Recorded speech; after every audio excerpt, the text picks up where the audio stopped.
What's the most famous book that you've never read? It's a funny question, isn't it? There are so many famous books that I haven't read. I try to read some of the classics, but there are some. I think for me, War and Peace by Tolstoy, I haven't read that. It's just too long. I hear it's a very good book. I tried to read it years ago when I was, I don't know, in my 20s, but maybe I wasn't smart enough then. Maybe I'm not smart enough now. How about you? Any famous books that you haven't read? But anyway, that's the a kind of starter question to get you thinking about it. This topic. This topic is a classic book that I have read, I'm happy to say. It's called To Kill a Mockingbird. This is the cover of the book behind me. I can't remember when I read it, but I don't know, 10, 15, 20 years ago, I think, or maybe more recently. I think, yeah, I think as I said in the book, I bought it in Japan, so it must have been more recent, about probably 10 years ago. Anyway, it's a classic book. It was made into a movie with, I think, Gregory Peck, I think, in the 1960s, 70s, 60s, I think.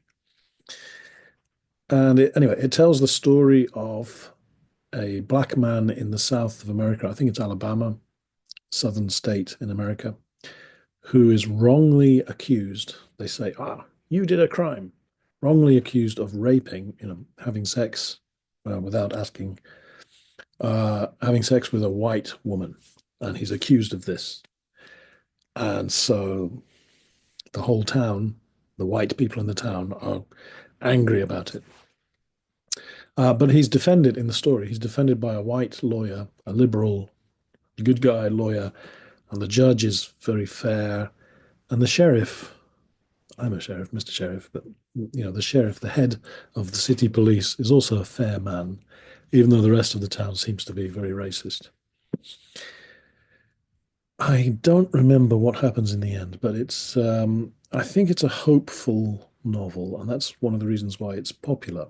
That despite the racism in America, that the black man still could get a fair judgment.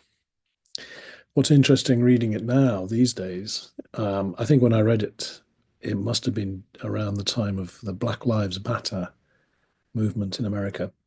So many of the same issues are still alive in America. So it was quite meaningful to look at it.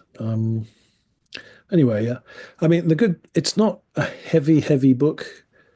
I mean, well, by heavy, I mean very profound and difficult to read. And it's actually quite a lively story. And I think it's told from the point of view of a young teenage girl who is just discovering how the world really works. So it is, yeah, it's worth it. It's very well written. It's a classic book. It's worth a read. And I bought it in a Japanese bookshop.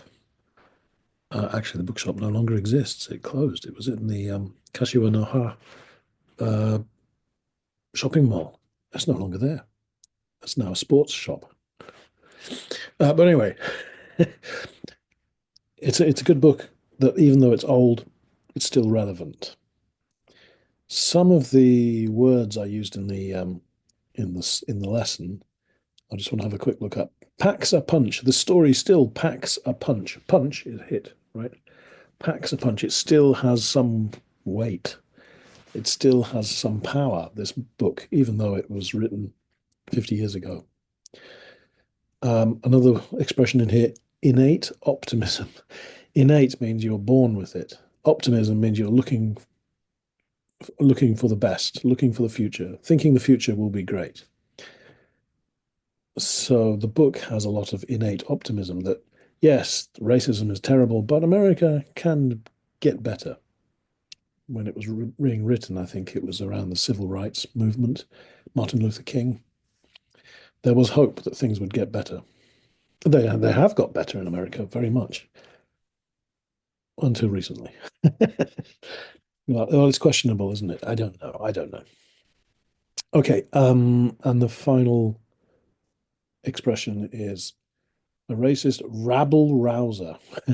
Rabble means crowd of people making a noise, and a rouser is somebody who tries to make people excited and angry. So a rabble rouser is somebody who tries to get the crowd angry. You could argue a little bit like Donald Trump or Elon Musk. They are rabble rousers. They're very happy to get the worst. I shouldn't talk about politics.